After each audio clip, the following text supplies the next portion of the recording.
Jagger Dunhath and Tony Bose. They will be co-presenting.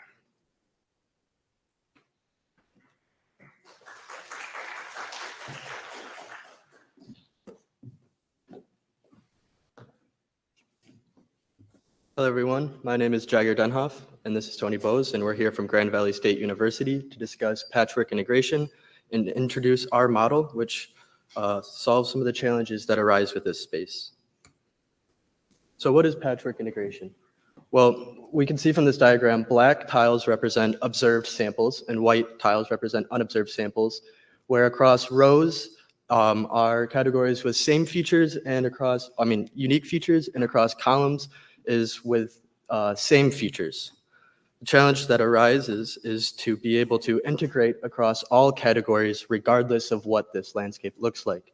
We should be able to project into what other categories look like and be able to do so in a way that is scalable. Our data comes from Cell Census, which, given the nature of the data, has over 324 billion potential axes of integration. We need to be able to compute this and not take forever. This is where we introduce our model, which is built upon a variational autoencoder that has metadata label specific conditional layers and has encoder, decoder, expert networks depending on each modality. Our conditional layers are unique to the generative aspect of our network, and we assume our integrated latent space is after sampling from the encoder's learned distribution. Here's a typical data flow through our model of human samples. You can see they go through the human's encoder network, through the shared encoder network, and then through their respective conditional layer. For example, a human lung cell from donor 2 will go through its lung condition layer and donor 2's condition layer before being reconstructed. We fit our models, we fit 3 models on 30 million cells from Cell Census, a plain variational autoencoder on the right, a variational autoencoder with a single conditional layer for assay, and one with a conditional layer for assay, donor, and dataset. We would expect that as we add conditional layers to the generative aspect of the network, that the clustering of our embedding space will improve the more conditions we add. And this is held true with the embeddings that we get from our model. Here's the same embeddings, however, colored by cell type. It's worth noting that this is just the proof of concept for the conditional layers, and we are exploring further methods to be able to improve the clustering of our embeddings. We ran our model and compared it against using SCIB, which is a popular benchmarking for integration, and compared it against ScanVI and SCVI. And as you can see, our method compares and is comparable across a 1 million cell test set. And now Tony will talk to you about the multimodality aspect of our model. For cross-species generation, our model does not require gene homology info. We simply take a sample, say a mouse blood cell, feed it into the model, and generate both mouse and human blood cells from it. To ensure meaningful comparisons when evaluating the model's cross-species performance, we filtered our test data into unique groups that share key metadata labels such as tissue and cell type. We then looked at the relative correlation between the same species and cross-species generations. As you can see, most groups performed well when generating for human outputs. Save for a few poorly performing outliers, most of the mouse to human generations were about as good as their human to human counterparts. Here we look at the features of the model's outputs. In the best case, a clear association can be seen between the generations from same species and cross species. In the average case, a moderate association is present, and in the worst case, not as much. We believe that this may be due to insufficient representation of these data types when training or from more complex biological circumstances.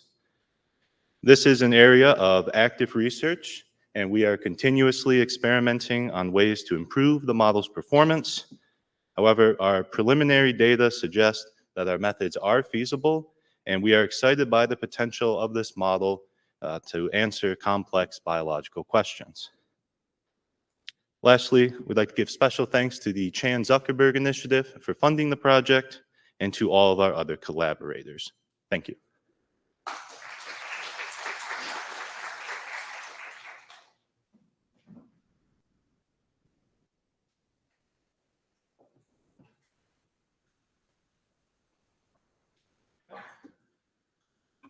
Wonderful.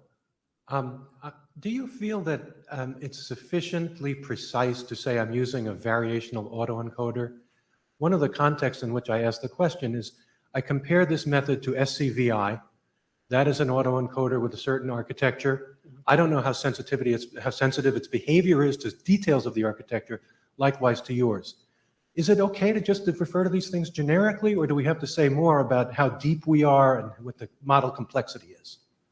I think that's a great point, and it's something that that's a great point. And I think that's something that we're further benchmarking on. One thing to note is that it is quite comparable in the amount of information that it needs to learn from. So we further need to explore what that balance is, and to being able to still get clustered embeddings that compare with them. Currently, those benchmarks were against the default settings that SCIB provided for the integration benchmarks, but it would be worth noting to be able to see to get an actual reproducible example that could compare with model complexity and definitely the data set and what needs to be integrated in all of that. Thank you. This is really fascinating work. What would happen if the input or if you changed a conditional layer to be completely uninformative? What would happen to the output? We haven't actually explored that yet, but I would assume that if you were to, let's say, uninitialize a conditional layer and just have random weights, I would assume that it would take a little bit for it to get back to the point that it was at. And if you never did any training and you just had the conditional layer go through, I would expect that it would try to point it into that latent space into a direction that doesn't make any sense for the relevance of the data that's flowing through it.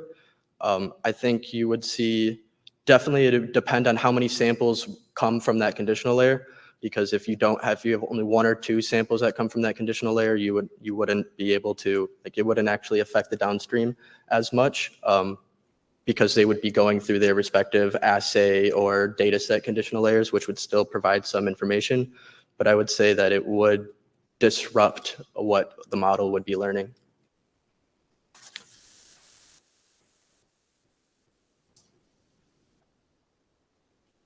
Who's my online moderator for the session? Do I have one? Okay, cool. I'm not sure. Awesome. Well then, thank you. Thank you. Thank you.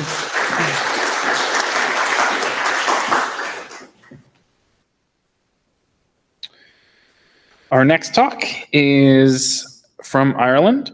It is assigning treatment regimens to Irish patients in head and neck squamous cell carcinoma with large language models. The speaker is Meghana Kshirsagar. Is she online to take questions after? She is, I see. Awesome. So you guys can get your questions ready for her. Thank you. Joining us today. I am Meghana Kshirsagar, working as Assistant Professor in the Department of Computer Science and Information Systems at University of Limerick, Ireland. With me is Gauri Vaidya, pursuing her PhD at University of Limerick, and we are here to present our ongoing research assigning treatment regimens to Irish patients in head and neck squamous cell carcinoma with large language models. The objective of our research is to harness the power of large language models as clinical predictor tools which can assist clinicians in making personalized treatment recommendations. The use case for our research is to develop treatment plans for head and neck cancer patients, specifically focusing on head and neck squamous cell carcinoma patients in our study. The co-authors involved in this study are Gauri Vaidya, Kaushal Bhavsar, and Professor Conor Ryan. One of the biggest challenges facing the medical community is understanding variability in treatment outcomes. Personalized treatment aims to tailor medical care to individual characteristics and can potentially result in better treatment outcomes and fewer adverse effects. It differs from conventional approaches, which often rely on one-size-fits-all treatment approach. which can lead to suboptimal outcomes for many patients. Developing patient-specific prognostic models can help to guide clinicians to tailor patient-specific therapies. Specifically, they can help to develop treatment plans that incorporate targeted therapies, which represent a significant shift in cancer treatment due to fewer side effects compared to traditional treatments. Thus, our motivation stems to unleash the power of large language models in making personalized treatment recommendations by stratifying patients into different risk categories to inform the choice of targeted therapies. There are significant challenges for AI's adoption in healthcare, which includes fragmented data sources, which hinders comprehensive analysis. Moreover, the black box nature of AI models poses transparency and interpretability challenges. A critical issue with large language models is hallucination, where AI generates incorrect or nonsensical outputs, undermining trust in these systems. The lack of engagement with medical practitioners can significantly hamper accurate design of AI models. Overcoming these barriers is essential for leveraging AI effectively in personalized medicine. Our research addresses these challenges by aligning our AI models to adapt the four pillars crucial for deploying a responsible AI systems. We achieve this by leveraging knowledge graphs to integrate diverse data sources for curating a reliable data source. We engage with domain experts during the data curation process and during preliminary validation of responses from large language models. By engaging with stakeholders within medical community, we aim to deploy a trustworthy and interpretable AI system. Our methodology comprises of two stages. Stage 1's output leads to an integrated data source represented by knowledge graph. We integrate data from multiple sources such as PubMed, which provides information on clinical trials for head and neck squamous cell carcinoma. For prototyping, we select clinical trials for 3 targeted treatments: rituximab, pembrolizumab, and nivolumab. We use information from 10 clinical trials for each of these 3 targeted therapies. Our second data source is cBioportal, which provides clinical and genomic profiles of these patients. And the guidelines from National Cancer Control Program from Health Services Executive provides rules on patient eligibility, drug administration, and managing adverse effects. We integrate the information from PubBiomed and cBioportal to build a knowledge graph representing a comprehensive information consisting of patient profile, disease profile, drug regimen, and treatment outcomes. This information and the NCCP guidelines feeds into a knowledge graph-driven retrieval augmented generation large language model to make treatment recommendations. This stage is currently ongoing. We retrieve data from PubMed using a Python-based web scraping framework called Scrapy. The script shown in the slide configures a Scrapy spider named PubMed Spider for extracting clinical trial data from PubMed. The spider is designed to retrieve PubMed articles efficiently by setting custom parameters to avoid overloading the server during downloads and storing the output data in JSON format in a specific directory. We transform the medical text into structured triplets to enhance data comprehension. For instance, we extract triplets such as study involved patient and patient had outcome. By breaking down complex information into these clear relationships, we make it easier to analyze data and see connections, ultimately building a knowledge graph. Our approach to build the knowledge graph from the scraped contents of PubMed with large language model unfolds in 2 stages. In stage 1, we use a supervised method to define a schema that extracts nodes and relationships from PubMed articles.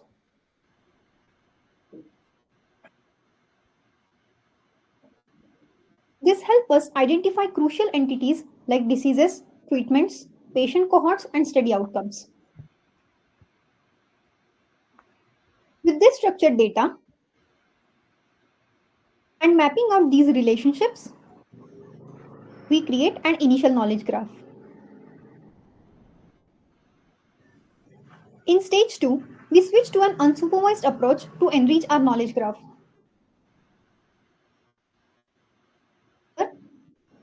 Here, we feed the model with the entire PubMed articles discussing treatment outcomes for specific therapies like cetuximab. This allows the model to discover additional relationships, making our knowledge graph even more comprehensive. For example, as seen from the figure, with this enhanced graph, we can explore hypotheses Like, what was the treatment outcome for patients enrolled in this study for cetuximab? We also integrate genomic and clinical data from sources like cBioportal and the guidelines from NCCP to build detailed patient profiles. These profiles, when fed into our large language model, can then tailor personalized treatment recommendations.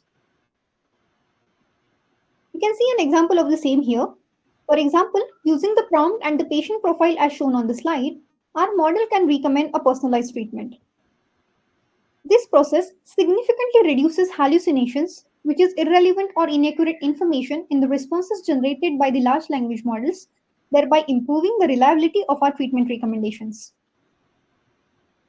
To conclude, by integrating structured knowledge with large language models, we aim to create a clinical predictor tool to predict treatment outcomes, leading to personalized treatment recommendations. I would like to extend my heartfelt thanks to Leah and Ilyas for their invaluable help in curating the dataset and to the members of Kulin Lab for their critical feedback. This work would not have been possible without the supervision of Professor Edin Kulin. Here are some of our references. Thank you all for your attention and providing the opportunity to share our research. We are happy to take any questions you may have.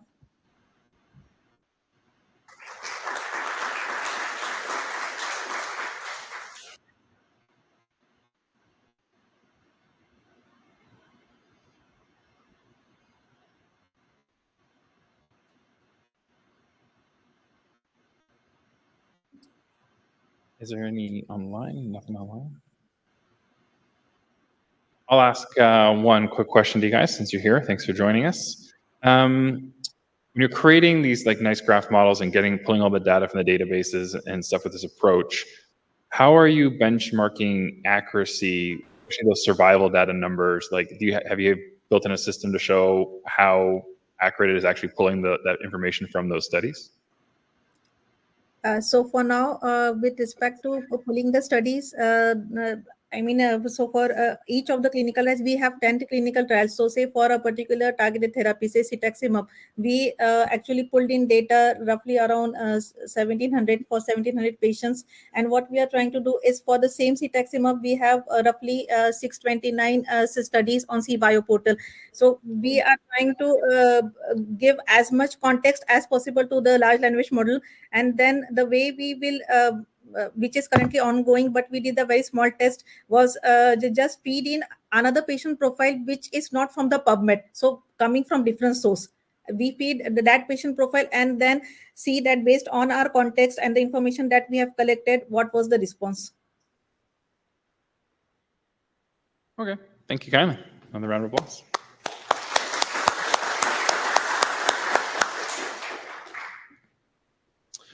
Our next speaker is Sehyun Oh, Omics Machine Learning Repo, Ontology-leveraged metadata harmonization to improve AI ML readiness of omics datasets.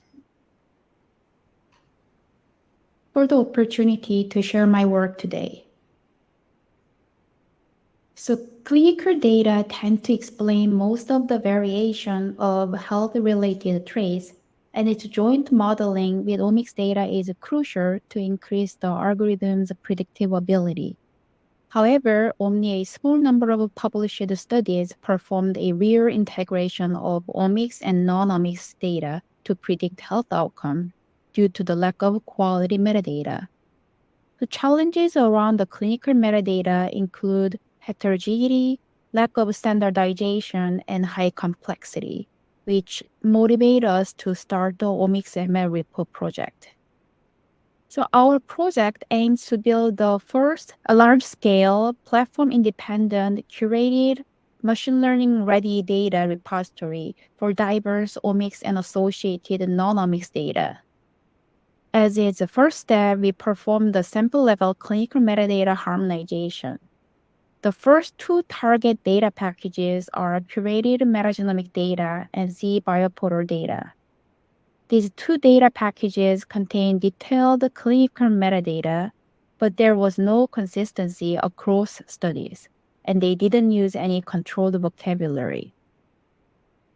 This simplified algorithm showed the major steps in our harmonization process.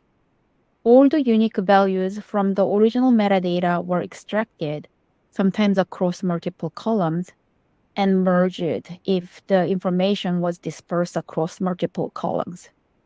Original values were mapped to the ontology terms to create the curation map, and curation maps were applied back to the original metadata to create the updated metadata following the new metadata schema. We access the improvement of the metadata quality based on these 4 measures. So first, compression for the number of original attributes merged into a new created attributes. See, the less harmonized metadata tend to have a higher number. So second is consolidation, which is the number of unique values for a given attribute, which tend to reduce with harmonization because the multiple different ways to present the same concept are standardized to a single ontology term. The third one is completeness of a harmonized attribute, which tends to increase because information spread out across multiple columns are combined through the data compression. The last, a correlation rate, is also used to evaluate the improved usability of more harmonized but not standardized metadata. Here is the summary of some of these measures for harmonized curated metagenomic data. So we identify multiple columns for the same concept. So for example, smoker information was originally spread out in 3 columns labeled as ever smoker, smoke, and smoker. Those were merged into a harmonized smoker column and increasing the completeness of the attribute. And for C-bioportal data, we harmonize the major demographic information such as sex and ancestry, as well as disease and treatment-related attributes, which takes up to about 1/3 of the columns in the original metadata. Here, we summarize significant data compression and the increased completeness with fewer unique values per attribute in the harmonized metadata.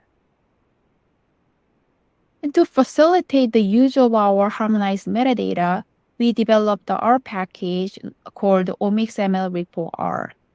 Currently, it fully supports curated metagenomic data, and C-bioportal data will be available soon. This package provides quick access to the harmonized metadata and multiple metadata reshaping functions, and most importantly, flexible and robust data searching functionality leveraging ontologies incorporated during the harmonization process.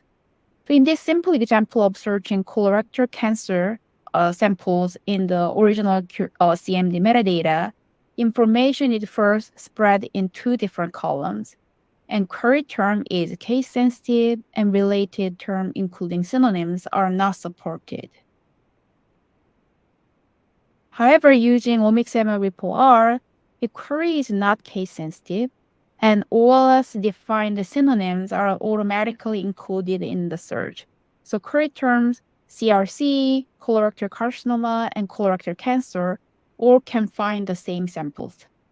Also, all the descendants of the queried term are searched. So for example, the queried term intestinal disorder can identify the samples labeled with any of its descendant terms. So for CMD, created metagenomic data metadata case, it includes Crohn's disease, colorectal carcinoma, and inflammatory bowel disease, and others. So we plan to submit OmicsMLRepo R package to for bioconductors for release this year. And currently, we are finishing up the first release version of C-bioportal data as harmonized metadata. And we are developing an automated metadata harmonization tool using different NLP techniques. And in the future, we will process new omics data repositories. And I want to thank Dr. Sean Davis and Levi Waldron, and 2 very talented data analysts, Kaylin and Kai, and my Google Summer of Code student, Abhilash, who's working on an automated data harmonization tool, and 2 Memorial Sloan Kettering Cancer Center scientists, Jonathan and Michelle. And thanks to our funder, and if you want to check the OmicsMLRepo package, this is the QR code to the GitHub repo. Thank you for listening.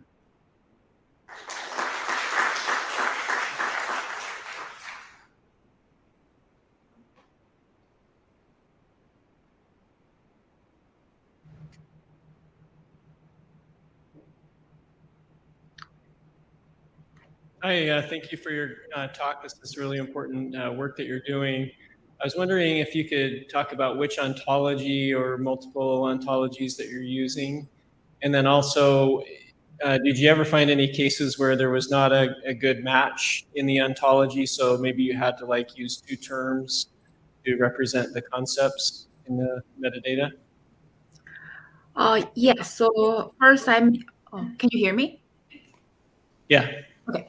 So first, the ontology I'm using is like it's very depending on the attributes. So something like body site is like mostly Uberon, and then the some disease are EFO and NCIT mix, and then treatment as well, and then a little bit of chemical I don't remember that name exactly, but so it's like depending on the attributes, but the core rule is like we try to make any given attribute to use a fewer ontology, so it can be easy to use the leveraged ontology tree. So that's the answer to the first part. And the second question, yes, we fortunately hasn't had that much issue to map the terms until now. And then yeah, so sometimes like we encounter the situation that we need to incorporate the very bizarre, very specific ontology. You need to use ontology because the term is very specific or not really common.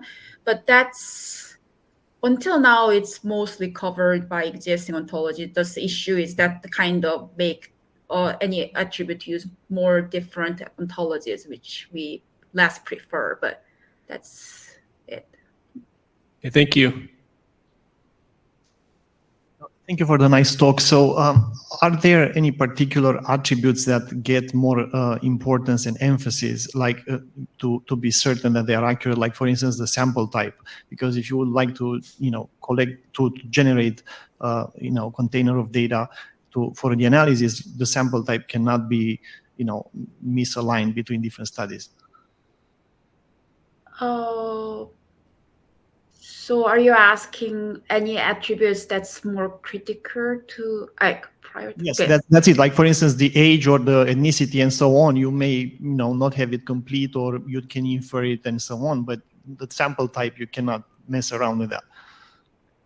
Yeah, actually those kind of identifier level attributes are fairly high quality, good quality. We don't see any not much of an issue with the identifier level. I mean, just like there is definitely redundancy, something like there are multiple samples from single patients, but so we need to combine some multiple identifier to actually make unique identifier.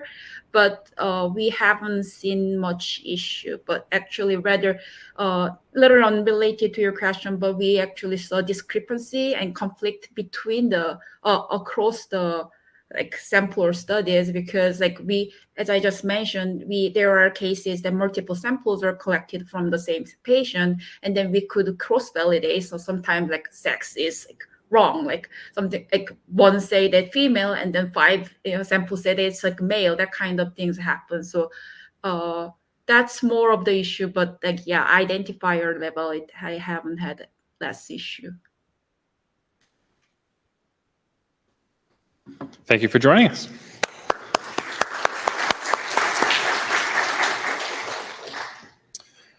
Our next speaker is giving a talk on GeneSetCluster 2.0, a comprehensive tool set for summarizing and integrating GeneSet analysis, by Asier Ortega Legarreta. Close enough? Sweet. Perfect. Let's give a round of applause for the talk.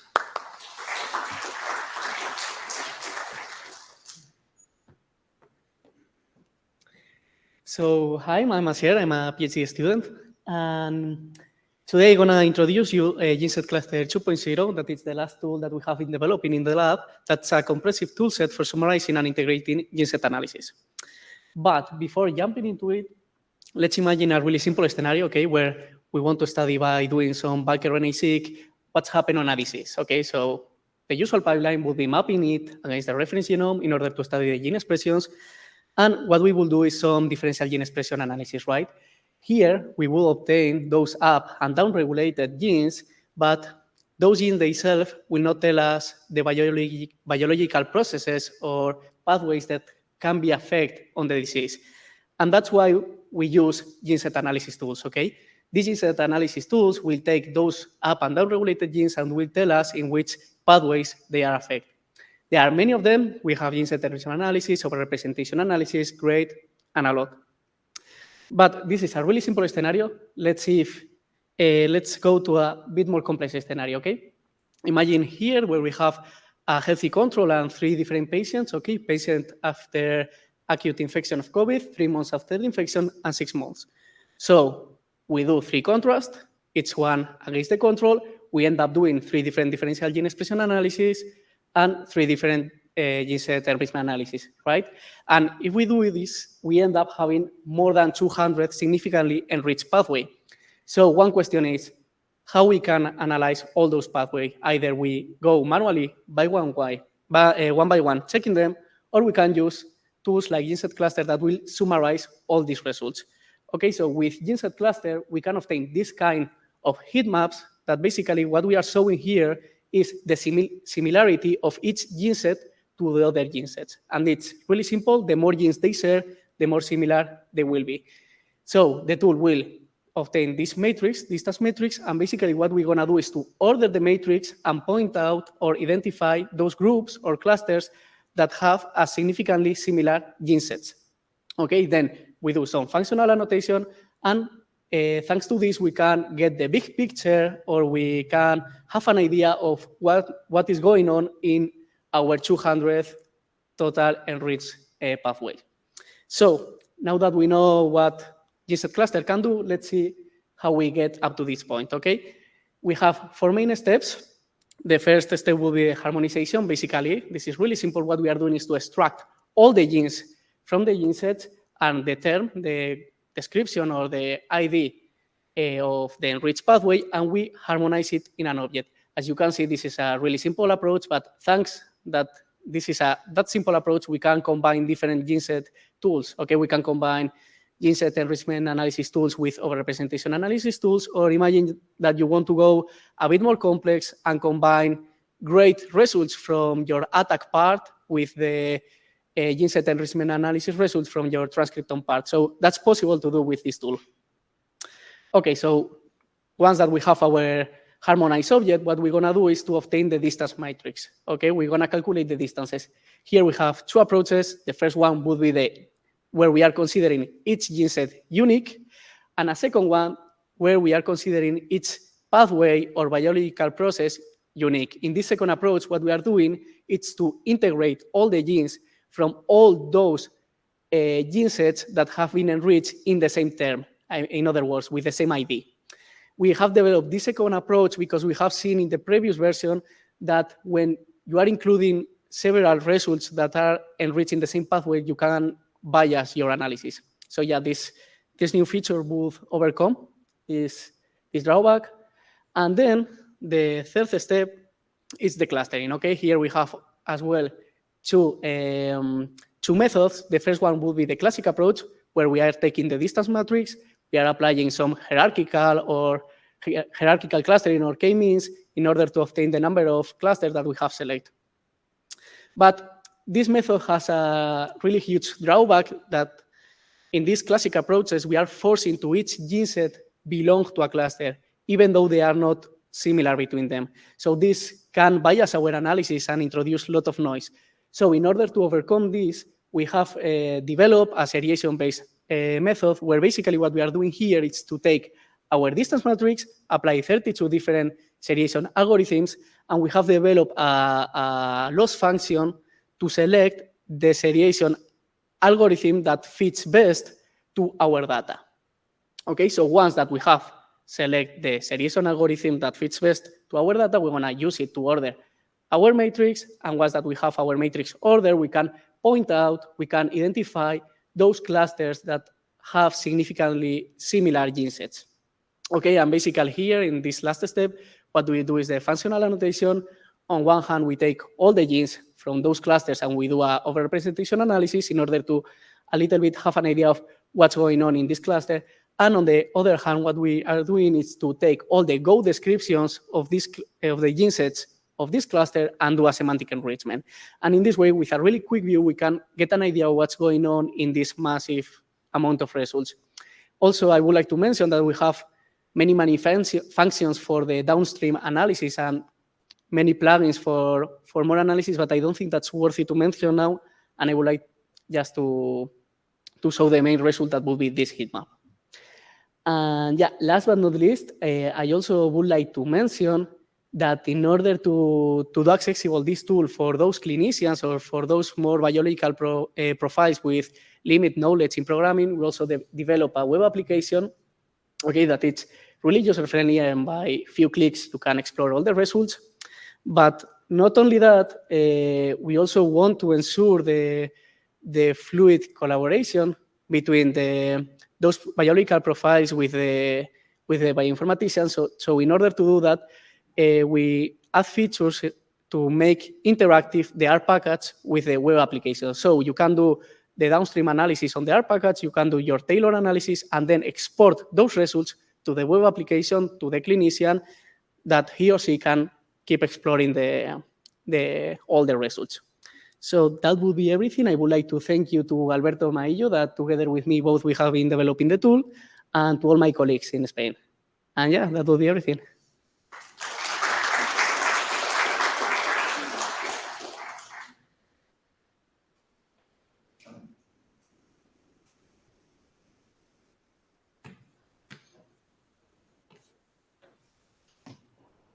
Jenny, anything online? I thought it was a very good talk, and you were very much in time. I don't have any questions. I'm so sorry. Okay, great. Thank you. Good job.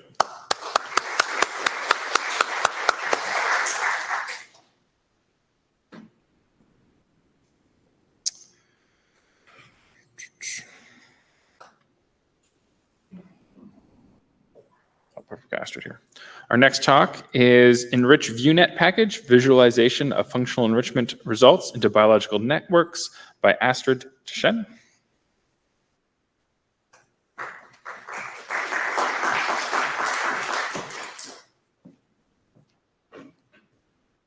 So my name is Astrid Deschênes, and today I'm going to introduce the Bioconductor enrichViewNet package.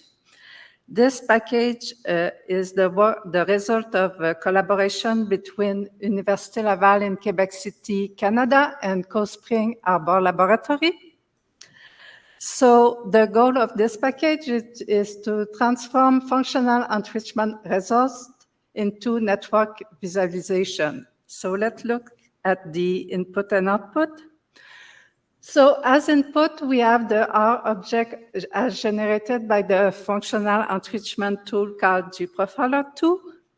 Why this tool? Because it's in R. It's also the API for the GProfiler database that is a quarterly update. It follows the assemble updates. All releases are preserved. And it contains the transfact database, which is the transcriptional factor database that is very useful for us. And what is the main output? It's a network-based graph. So a graph is defined by two types of entities, the nodes and the edges. And the interesting thing is that we can see the interactions between the nodes through the edges, and the nodes can represent any type of biological information, and that in our case is mainly enriched terms and genes. So more specifically, one of the output is called enrichment map. In the map, the enriched terms are nodes. The size of the nodes is related to the number of genes present in the term. And the edges are connecting the terms with overlapping genes accordingly to a Jacquard metric. And it's possible, as you see here, to compare two different enrichment results. So you can see the terms that are shared, and you can also see the sub-cluster that are specific to each cell type in this case. I would like to mention that this type of map has been introduced by the Bioconductor enrichplot package. It's a very nice package. You can take a look at it.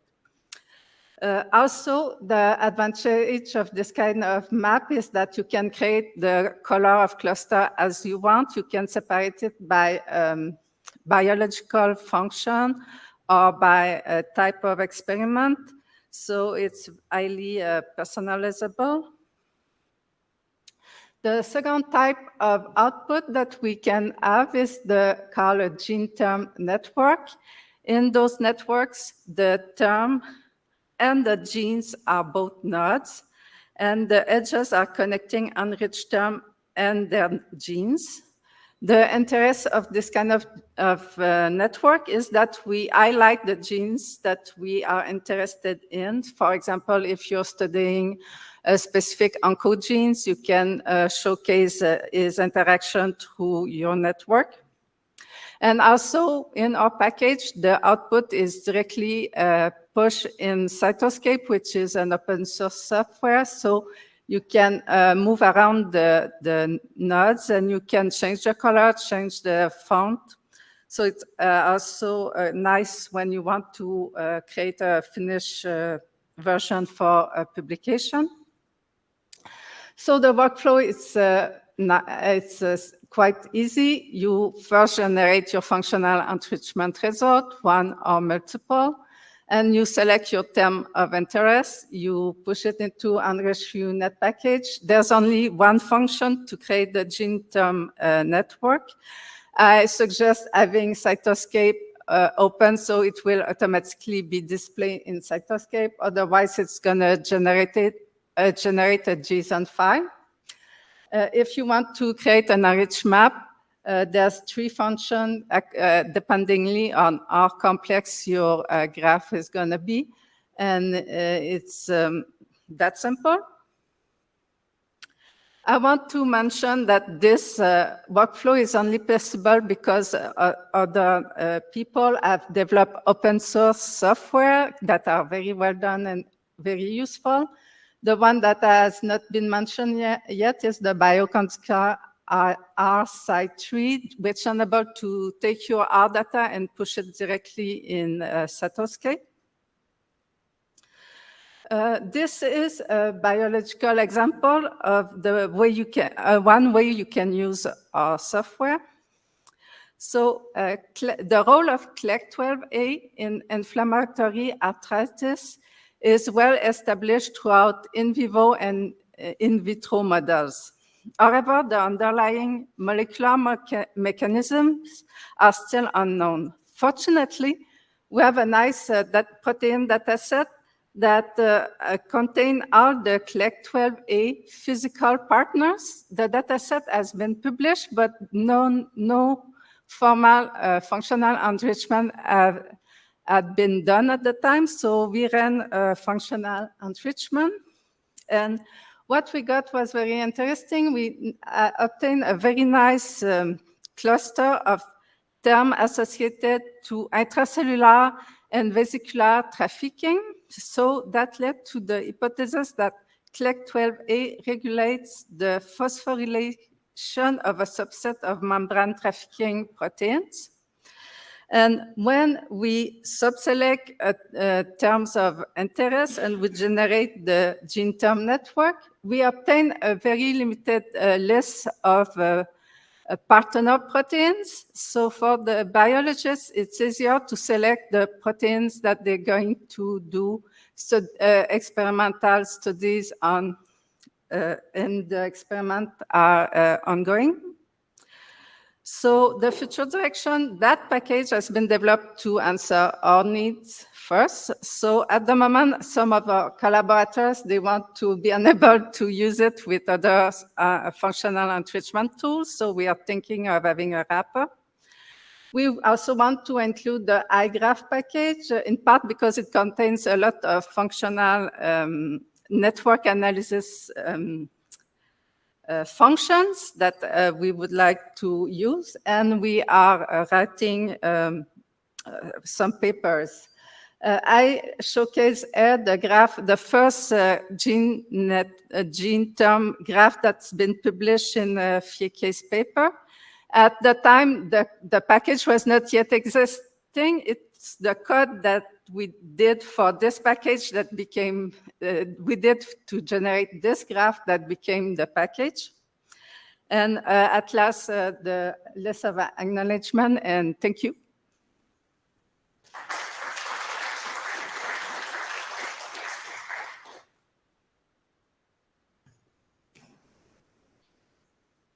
I really like this tool. I think it's really important, instead of just a list of pathways, to be able to visualize that and understand more about it.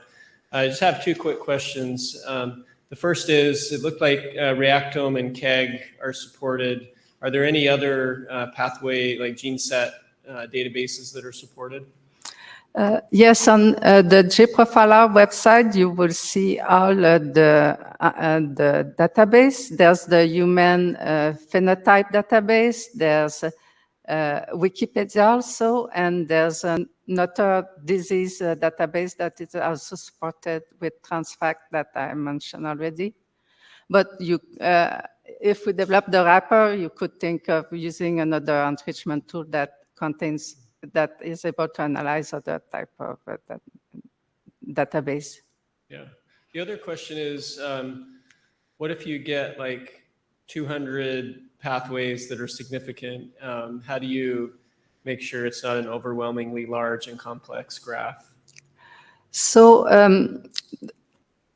analysis a dataset, it's always going to take time. So usually the way I process is I generate the dot plots with the main results, and I give the extended list to the biologists. Often they know what they are looking for, so they just skim and find what they like. If the list is not too large, I can generate in Cytoscape a nice a network that is quite larger than the one I showed, because Cytoscape unable to zoom in quite a lot. And it's really depending on the biologists that I'm collaborating with. Some like to have visual interface, and some are quite happy just to have the list and skim through, because they really know which term they are looking for. Thank you. I really like this too. I just want to ask you about the wrapper you are working on. And also, is this work with cluster profiler result directly? It's another, analysis. The cluster profiler is integrated with enrichplot. So if you use cluster profiler, you can use the enrichplot directly to have the enrich map that I showed. The only thing, you won't have the gene term network, because that's not something they're generating. They're generating other form of network. At the moment, for the wrapper, we're thinking of just using as a future input a simple CVS table that contains the mandatory information to generate the graph. So we can think that any output from any functional enrichment tool would be able to be fed in our package. Sounds great. Looking forward to it.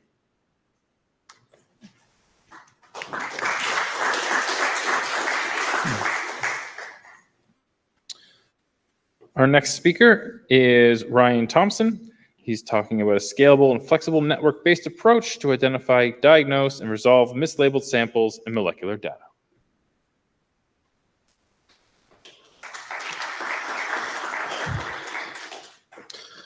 Good afternoon, everyone. I'm here to talk to you about mislabeled samples, primarily in human data.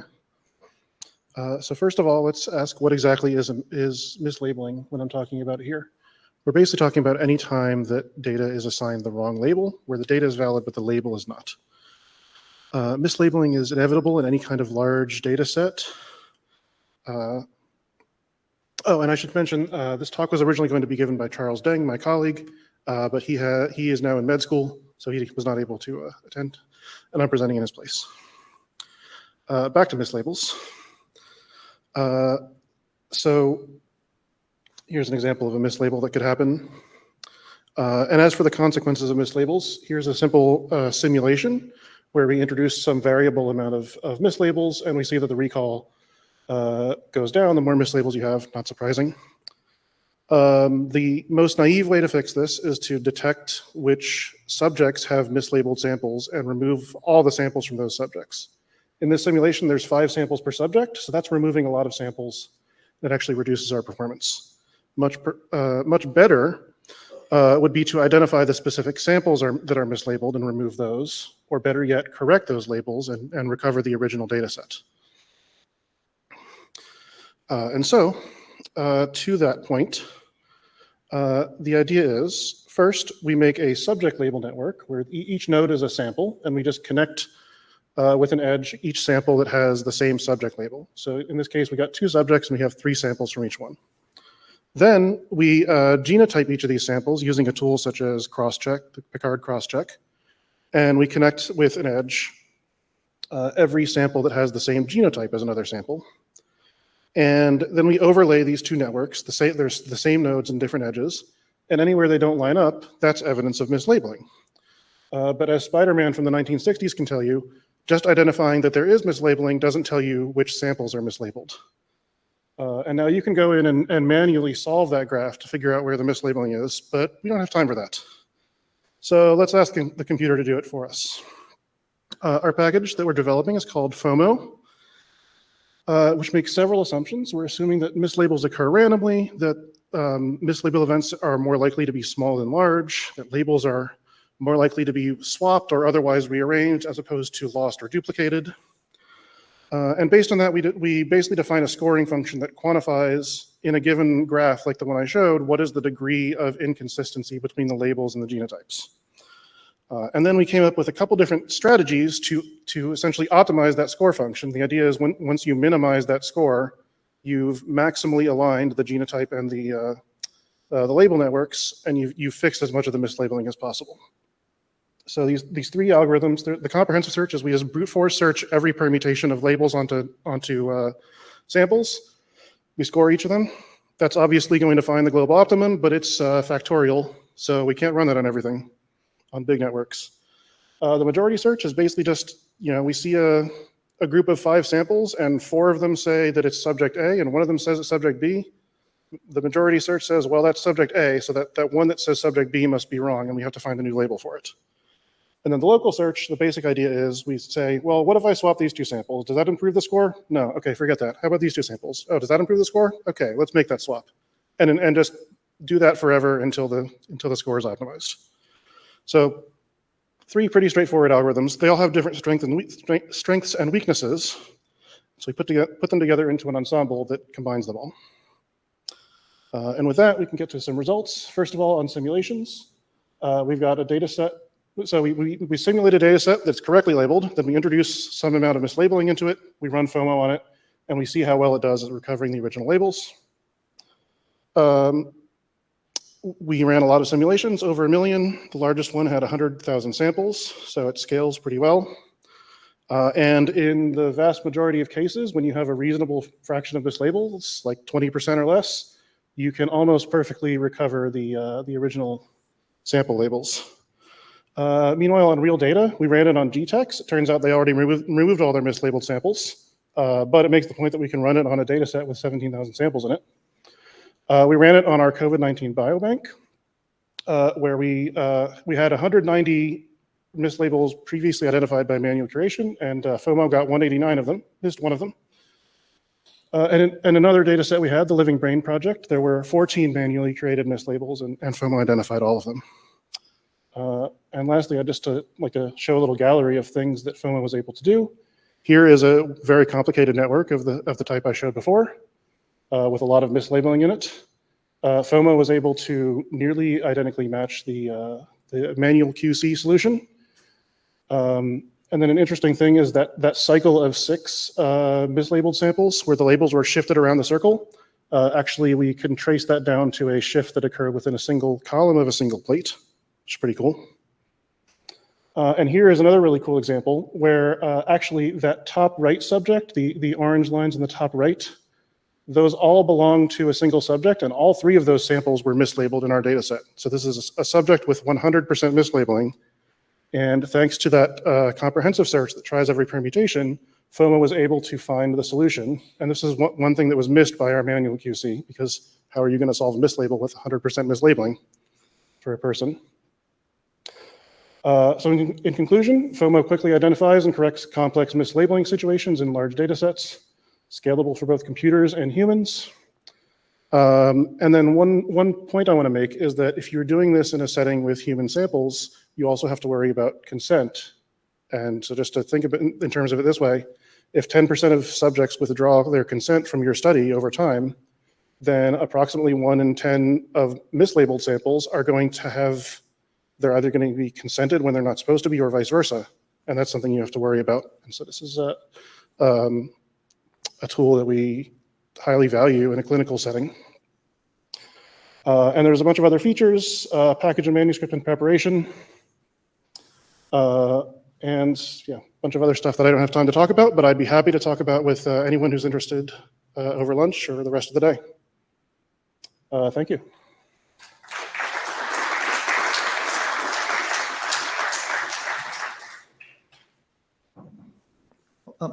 Can you comment on what would be the fraction of mislabeled samples that you assume they are there for this process to be meaningful? Because if there are just very few, you could just drop them, and if there are too many, then you may have some questions from reviewers had to correct so many samples and how reliable that was in that case. Well, the problem is you never know how many mislabels you have in your data set. So the first step would be to just run this, because you don't have to have any prior knowledge about what's mislabeled. You just have to have data like RNA-seq or whole genome sequencing or genotype arrays that you can infer a genotype from. Keep in mind, you don't have to genotype individual SNPs. You just have to have enough of a genotype across the whole genome to match it to other samples. And so even if the data quality is really bad, you can still do that. It's quite robust. Very nice talk. I'm curious how it would perform as far as like longitudinal samples within a patient.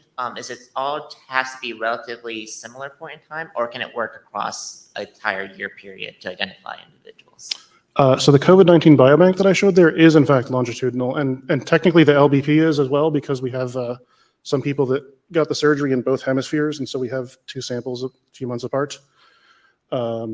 And yeah, it works fine, because unless the person's genotype is changing over time, then they should still match. First comment, wish you would develop this package a year ago when I worked on a set of 155 samples that had lots of swaps. That was pain. So what kind of thresholds do you use to decide, yeah, this is a swap? Because that's what we really struggled with. It's like, okay, it looks like this, but we were doing calculation, I forget what package we use, the calculation scores. I'm like, okay, 0.99, that's obviously this. Oh, 0.74, is that close? And so we're unsure about where to draw the line. Yeah, so that can be a challenge. Usually for well-behaved data types, Picard crosscheck is the one that we like best, because usually you can just use the threshold of 0, where like positive means it's a match and negative means it's not a match. Although that is not always the case, especially for certain single cell data types that for some reason crosscheck doesn't seem to work as well on. So I think for the LBP, for specifically comparing, I think scRNA-seq to whole genome sequencing, we had to manually choose a threshold, but usually there's a pretty clear bimodal distribution when you plot that. And do you have to have DNA sequencing, or can you just call SNP variants on your RNA data? This works on RNA-seq, it works on single-cell RNA-seq, it works on genotype arrays, it works on whole genome sequencing. Anything that gives you enough information about the genome sequence to sort of genotype that person as a whole. Like it doesn't, like, we don't care about the genotype of any individual SNP. It just has to be enough information about the person's overall genotype that we can match it against another sample. And there's one question from online, but I think based on the timing of it, it was actually for Astrid. Can you calculate centrality measures with your package? Do you want to come in? You can just answer right. I think that was for you. So the package cannot do it directly, but I know in the Cytoscape software, you can do calculations. So if you push the data in Cytoscape, you will be able to do it.